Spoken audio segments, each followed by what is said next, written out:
Hi to both of you. Hi, everyone. I'm here today with Dr. Alysha Farrell and Dr. Candy Jones. Both are from the Faculty of Education here at BU.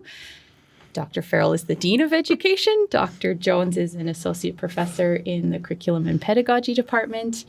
Both of you have been collaborating for a while on research related to things like women educators transitioning to being women academics and that identity transition. You've also written about environmental crisis and educating in that ethos, maybe. But we're here today because this is part of a 3-part series from SWRC, the Status of Women Review Committee. And the purpose of this series is in honor of Women's History Month to highlight some of the incredible research that's happening here at BU. And so I heard about your study related to women leaders in menopause, and it sounded amazing.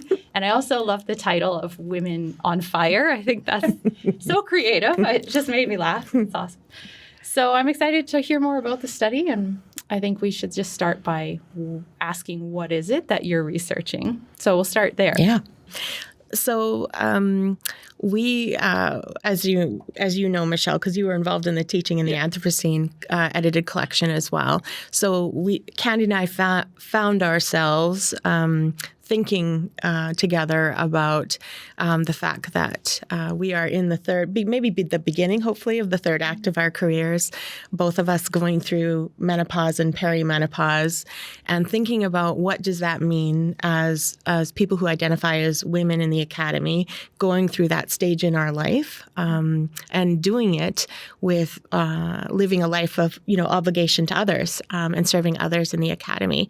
And Candy and I have always been working in the area of gender and leadership, gender and teacher identity. And so it was a timely study for us to embark on together, and a natural evolution from the work that we've done together, 5-6 years ago around teacher identity. But I think it would be fun, Candy, if you talked about the moment that you had at the Castle Conference, because Candy, in conversation with a bunch of wonderful self-study scholars at the Castle Conference a couple years back, had this lightning in a bottle moment. And I just think it's beautiful. If you want to share that, Candy, and the kind of what lit us up, to get going on this work. Yeah. Thanks, Alysha. Well, we had been working on some previous work on teacher identity and sort of parallel development of teacher identity and teacher educator identity. Mm-hmm. And I was presenting part of that work at the Castle Conference. And towards the end of the conference, we had a session that was sort of helping the attendees sort of think about next steps in terms of self-study, like what are you going to do next? Mm-hmm. And so I went to the session. It was primarily women at the session, but there may have been 100 people in the room, maybe 80 or something. So it was a fairly large session. And I had, so they gave us a few tasks where we would write some things down. And I something that had been percolating for me, personally was this idea of menopause and brain fog and things like that in academia. And so I had kind of voiced it at this meeting as they went around and asked everybody what their next plans were. And I said, well, I think I'd like to do something that has to do with menopause and women in the academy. And literally 3/4 of the room put up their hands and said, I'll be a participant in that study. Yeah. And it was sort of like a moment where I think I texted you after that and said, I think we need to do this. Like, this is resonating with a lot of people in the room. And so I think we started when I got back from the Castle Conference talking about what that might be. And we talked about different, kind of framing it different ways. And one of the ways we talked was about menopausal powerhouses. That was one way we referred to it. And this idea of people entering their third act of life and career. Mm-hmm. And then that kind of morphed over time, actually. And more recently, we were putting together a proposal for CSSE this year. And Alysha proposed the title, Bringing the Heat. And I think that's what I was telling you about. Yeah, it was like bringing the heat. And perimenopausal teacher educators in a warming world. Okay. So we were looking at the kind of the interplay between global warming and menopause and our own experiences. So yeah, we ended up framing a self-study, and we're, I guess, 4 out of 6 of the recordings are done that we had planned on doing together, and then we're hoping to be finished them quite soon here. Yeah. Ooh. I love the evolution that you just described, going from starting at that conference. So all of those people who put up their hands, are you going to go back to them in some way? Are they getting involved? Well, we had talked about starting with a self-study so that we could really unpack our own experiences as leaders in academia. Because she's, as you know, the dean and I'm a department chair. And so we're both in these leadership positions. So we wanted to unpack, we're both 51 years old, right? Unpack sort of our own experiences and then take them back to the conference, the Castle Conference, and share what we found. And then we imagined maybe extending the study into a QR code where people could share their own experiences with us. So we're hoping to get there, but we're in early stages yet. One of the things we're hoping to do, Michelle, is to think about to actually open a space to talk about menopause and perimenopause. There's a lot of silences surrounding that, and County and I both sort of situate our work in an ecofeminist framework, which to us means that it's a movement as well as an orientation to the world. And so we think a lot about how different bodies are framed in their environment, how they're treated, constructed, empowered, or marginalized or oppressed. And so we started to think about the silencing around menopause and how that works to disadvantage folks who are going through that stage in their life. And in that grew a lot of opportunities in our conversations for storytelling about what it's like to be a person of this age in this environment, and some of the other ways that bodies who are in this stage of life are constructed and treated in this particular environment while we're trying to do leadership work. So those stories have been moving, difficult, and also empowering, because one of the things that's coming out for us is, although we're talking about things like being an older woman in the academy and being at a meeting and maybe not having the same kind of space that men do in the meeting, or being a person who is challenged in a different kind of way because of the age and stage of our lives. But then also thinking about what the third act gives you, which is a sense of the ticking clock. You hear it differently. I hear it differently than I used to. And so I find myself now at meetings in the different spaces I occupy at this university and outside, where I feel more courageous somehow and able to name things in a way that I wasn't able to name before. And so there's also something wonderful and unsettling about this time. And sometimes it is the ticking clock, where I think if I don't say it now, or then maybe, I'm running out of time to say it. But then also thinking about blazing a trail. We're back to heat metaphors again, blazing the trail for younger folks who are coming behind me to say the things that are unsayable, and caring less about being needing to be polite, or adopting the narratives that are often imposed in women in leadership positions, right? All right, so you've got sort of this multi-Venn diagram thing going on, where you have identity, you've got climate, you've got educators, you've got women, you've got menopause, you've got academia. There's a lot going on in this study. And I know you're still kind of ongoing and it's early days, but do you have things that are coming out already that you could share? Like you mentioned some of the things that were experiences. Are there more sort of findings yet, or is it too early to have things coming? Well, so I'll tell you a little bit about the process that we've kind of undergone to explain where we're at. So each meeting, we come with different readings that we found. So we'll kind of look at one piece of the research questions and come with, so for example, the first one, we thought we'd start with just what kind of symptoms we experience and how we experience those, how we navigate those in an academic environment. So those somatic or physical symptoms like hot flashes and memory loss, lack of focus, losing words, joint pain, some of those symptoms. So that's probably one of the first areas that we talked about needing to, or sort of our need to both feel those symptoms and acknowledge them in an environment where people aren't very patient with them. When you can't find the word and you're in a meeting, some people aren't as patient. And if you are experiencing difficulty, navigating stairs and things as you have joint pain, I have a lot of arthritis, for example, there's some feelings about how you're being perceived in those moments. So we were talking a lot about the physical or somatic symptoms. We read some different articles about workplace and menopause and physical symptoms. And then some of the other things we did, we brought in some other artifacts, like you brought in a book and a red hat. Do you want to talk a bit about that?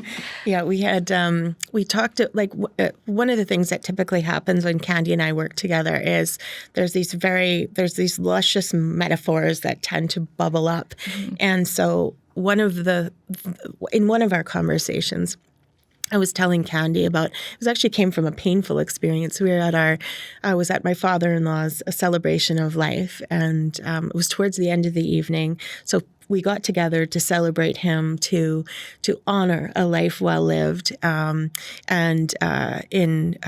part of that celebration was kind of very similar to how people might understand an Irish wake, right? And so there was a moment in the evening where a group of women were standing in the corner, and I was part of that group, and we were telling stories and telling about the funny experiences we've had with my father-in-law, and we just burst out laughing, and it was the rupture was a good release in so many ways. And a couple of we'll call them the old uncles sitting on the other side of the room said, "Well, that sounds like a bunch of cackling witches." And I think in one moment I had sort of I whipped over and I said, beware of the coven when it starts to gather, And in that conversation with Candy, I shared that story, and I talked about when you reach a certain age, when you laugh a little too loud, when you start to cackle, or it looks like you're grouping up with other women in solidarity. There's almost like a witchification process that happens, right? You become the old crone, the old witch, and so we've thought about that metaphor a lot in our work. So when in a meeting, when does it become witchified, or when do we become witchified in the moment in the meeting? And that's been, I think, a really kind of a delightful metaphor to sort of think through as we've kind of talked about this work together. Mm-hmm.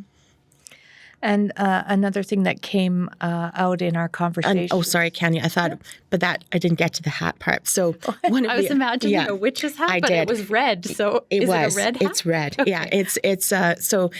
Candy had invited me because we try to extend each other really interesting invitations to sort of sometimes novelty will help you to surface interesting stories. And so anyways, in the telling of that story, the next time we had our conversation, I brought in, it's called the Modern Witch's Hat. So it's this really lovely, thick kind of red material hat, and it kind of looks like a witch's hat. And so Candy took a picture, and she said, that's an artifact that we need to come back and revisit as we go along. So sorry, I missed the connection about that piece, but that's an example of how through the process of storytelling, we share stories about our lives, but then we get to re-story ourselves, right? So there's this moment where, those older men who I love very dearly, who made that comment, and there was that moment where I kind of flipped it back, right?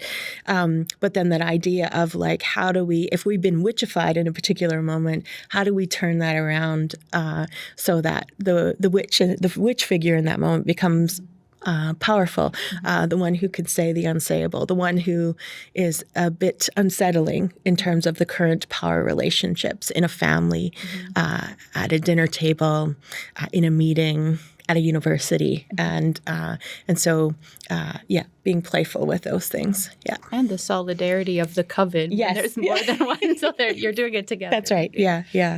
Sorry, Candy, I interrupted No, there. that's good. Yeah.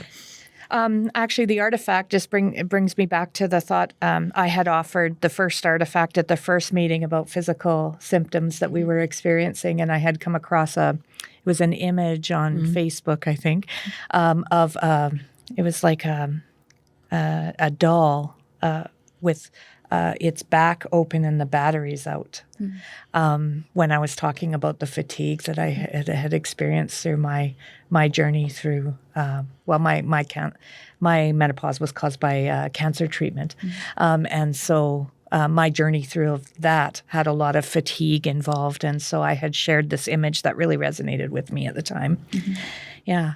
And she doesn't know this yet, but our fifth meeting that's coming up, I have another artifact to offer her. I had we had gone to a YMCA conference on menopause and listened to several doctors. Joss Reimer was there, speak about menopause and about thriving in menopause was really what it was about.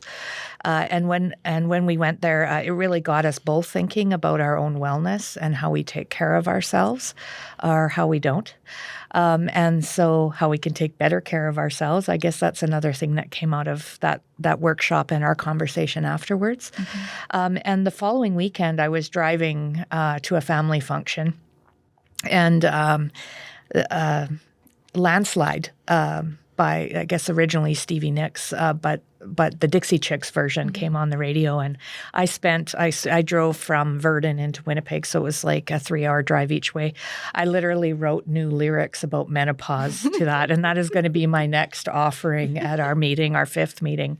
So the lyrics to "I've been afraid of changing because I built my life around the you." So this is going to be my next offering at our next meeting. But I would say too, one of the themes that's kind of come out is what's been opened up for us as people who are perimenopausal, menopausal, and as Alysha already said. Sort of that freedom to speak your mind is something that has come for both of us. And I think when we talk about leadership in academia, it's a characteristic that's often undervalued, I think. And it's been something that we both recognize as very positive for us, being able to say the unsayable. It was interesting when we went to look at some of the literature on wellness and physical symptoms. We heard a lot about, you called it dirty femininity. Oh, that's, I think, I can't remember. It's Wolfstone or something like that. That's, it wasn't mine, but you had brought article. I read. You brought it out. Yeah. That idea of there's sort of a silence and a dirtiness around women's bodies that often is unsaid. And so reclaiming that is something that reclaiming our bodies, reclaiming our strength and our power as women is something that we have really noticed in this process as well. Not being afraid to speak about what our needs are, whether we need a fan by our computer or whether we need, to take a little more time to navigate the stairs. And so some of those things are also coming out. And I think that also happens. So it's the physicality of needing the fan in that moment, or learning how to deal with moments when people start to spot the red face and the beads of sweat in your forehead and they say, "Are you all right? What's wrong with you?" So having a response at the ready that doesn't feel like you're embarrassed, right? And sort of creating a space where you can talk about it, openly if you want to. But then the other piece in terms of agency is reculturing the place where you go. So unsettling some of the normative discourses around leadership. So in my first year as a dean of education, I had a very difficult conversation with someone, and I thought, I thought that might be unusual in the work, but it turns out that's every day. There's multiple difficult conversations, but there is a knowing, and then there's a knowing once you get into the work. And I was, talking about this with someone, and they were listening carefully to me, but in a good-hearted way. Their intentions were good. I believe that in my heart. They said to me, "Well, you're going to have to get a thicker skin, Alysha, because you're an empath, so you kind of soak up feelings in a room. And so if you're going to survive this work, you're going to have a thicker skin." And I think prior to maybe doing this work, even with Candy, I would have said thank you. I would have recognized the intent and celebrated that and saw it as a moment where they were trying to, care for my well-being. But I think because of the work that we've been doing together, I handled that moment very differently. And so my response to the person was, so instead of treating each other with more care and compassion, you would rather I became a whole other animal, right? With a different, with a thicker skin, a different kind of skin.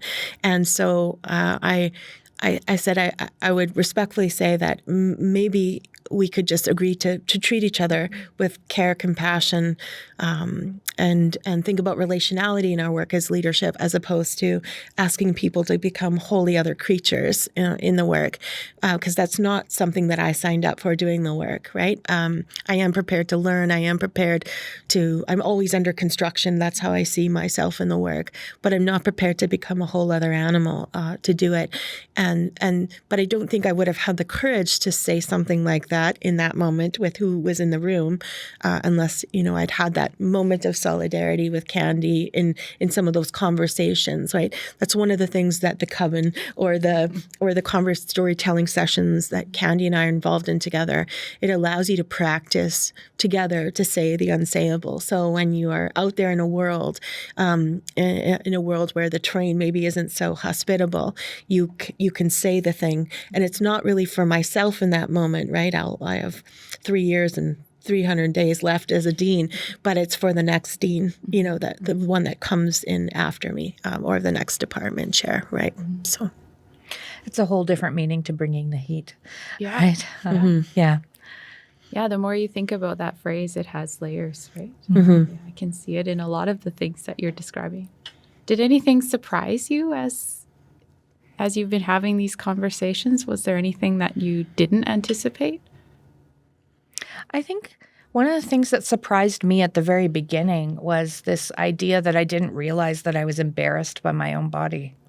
Like, it wasn't until I started reading, literature about women in the workplace, and I didn't realize. I apologize a lot because my body is hot, or because I need a fan, or because I need to stand up and stretch my legs. Like, I actually didn't realize how much I did that. I found that kind of surprising.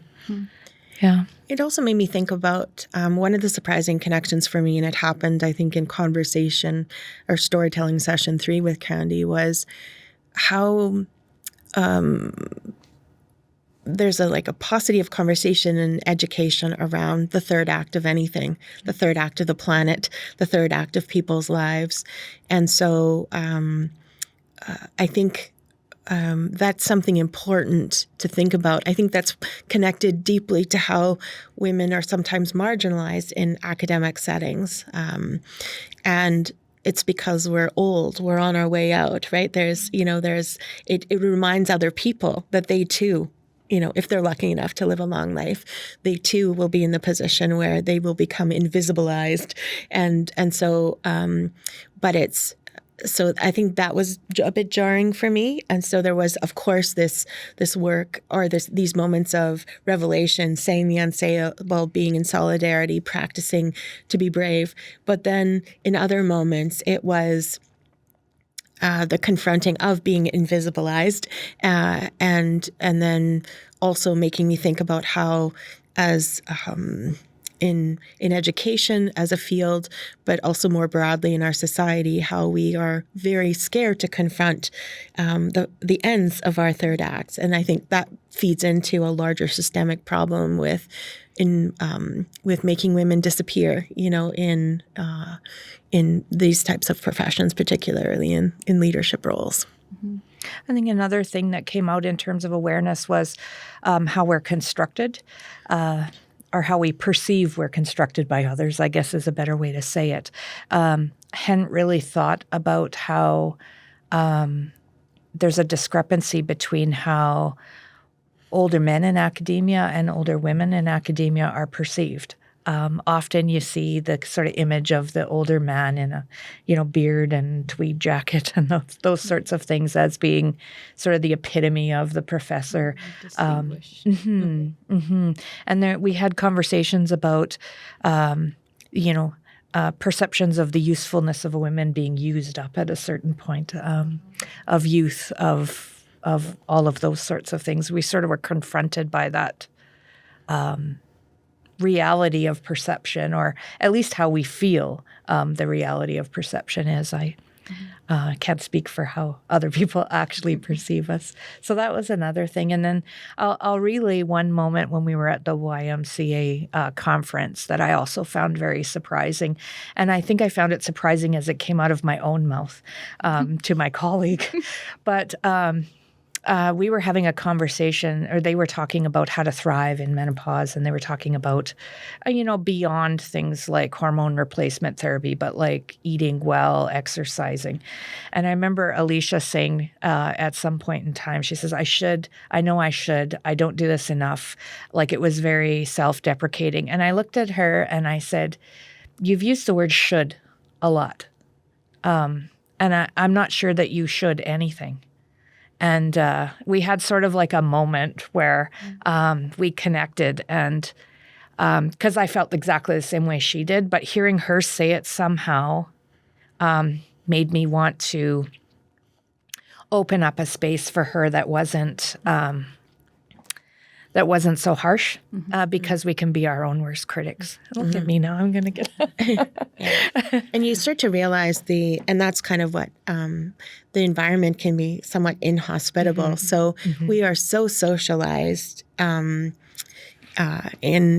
our society to think about, and again, the folks who are giving us this information on how to thrive in menopause, we're talking about things that we could do for ourselves, right? And I was like, I don't really exercise enough. I do sit too much in my job. I don't do enough walking meetings, which I said I was going to do. And I think I rattled off a list of 6 to 8 things because I'm a big overcorrector. And then Candy's interruption in that moment was really helpful, because I realized, and I'm a person who, like I told you about our orientation in ecofeminism, which is linking what happens inside an organization or between humans to larger systemic forces that are oppressive. But in that moment, I right away thought, yep, I don't really drink enough water during the day. And I bracketed out for myself the many sort of systemic issues that sort of work to make me sometimes feel physically, and actually probably am physically unhealthy sometimes in the work, right?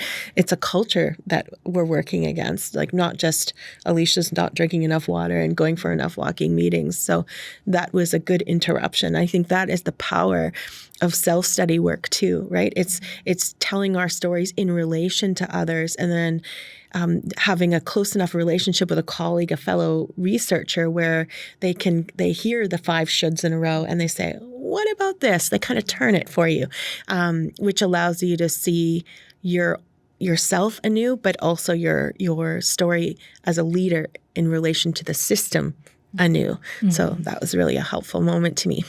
Mm-hmm. Yeah. You both have a beautiful way of relating with each other as well, like in your research together. And I think that probably comes as you've been in this now for a while, working together. And I know you've co-taught together too, but I can feel it even just here, it's beautiful. Well, there's something to be said when people around the same age get hired at the same time. Right? right? And then we ended up, there aren't very many people I could probably co-teach with, but we had a go at it for quite a while and till she became the dean. Yeah. And we've done some hard things together. And I think that also shores up connection or reinforces connection. So early in our career here at BU, we worked very hard on the IP review, which was politically contested and, difficult work as new faculty members. And so we needed each other to make it through that process in a good way. And so that also helped. And yeah. What are you hoping comes out of the study? Or it might be too early because it's early on, but do you have some idea of where you're hoping this might make an impact? I imagine that that by sharing our own experiences of menopause and of the study and our own learnings, that will open up a space for others to be able to share theirs. And I think that might be, I don't know what that will look like. I mean, obviously we'll publish something from this and we'll open it up at conferences to discussion and for other people to share their thoughts as well. That's our goal, I think. I don't know. Maybe we'll have the people of menopause on online. I don't know. But we haven't really thought about what that will look like. But we certainly want to open a space where others feel comfortable sharing their stories as well. And one of the things that I'm also hoping for is that women are valued, that we value the wisdom, the knowledge, the experience that women bring in the third act of their career to the table, that we treasure it, that also the women who come after us in leadership positions feel like the space is bigger, more empowering for them because maybe we've done some of this work, and that we push at some of the tropes of hypermasculine leadership so that care, compassion, radical love for the other, for the planet, for all creatures, is at the center of what we do, and that education itself is deeply connected to the flourishing of life. So these are very big ideas in relation to a small self-study, but really I think that's at the center of the work, is that it becomes more about care and compassion and living a good life together. So, and that's for everybody. If you had to give some advice to someone who doesn't know anything about leadership in menopause, maybe this is someone in academia, what would your advice be? It's a hard question. Sorry, I'll give you a sec.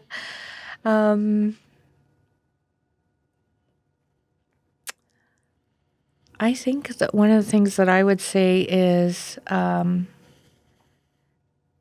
pay attention to the stories you tell yourself about what it means to be somebody who's older and somebody who is in their third act, because you actually have an immense amount of wisdom and experience to draw from that isn't always valued in academia. But you can bring the heat too. Yeah. It's beautiful. How about you, Alysha? Find other folks. But get your own coven would be what I would say. Build your coven. Get your own coven. And practice with those nearest and dearest to you, colleagues, to say the unsayable, and to situate our leadership work in a larger context. So always thinking about the bigger purpose, right? I can survive a lot of meetings where people, where it feels to me that this isn't about the larger purpose of what we're all at, but sometimes in those micro moments, I realize that that person needs a particular thing that maybe I'm frustrated with, or I can't quite understand yet. So my advice to new academic leaders who are in their third act would be to lean in closer to those moments, because even if the person is using words that you don't quite get yet or understand, leaning in and creating a space of generosity, I think, in terms of our larger purpose of leadership, is helpful in the end. So that would be another thing. And don't let anyone tell you to get a thicker skin, because as women who are leaders, we need people who orient themselves differently to the work. And so I would encourage people to be bold and don't become a whole other creature, because the system tells you or gives you messages that you should be otherwise. So resist it and find other people to resist alongside with you. Well, thank you both so much for coming. It's a pleasure to chat with you and to learn more about your research. And I'm looking forward to reading more when it comes out. Thanks, Michelle. Thanks for being here.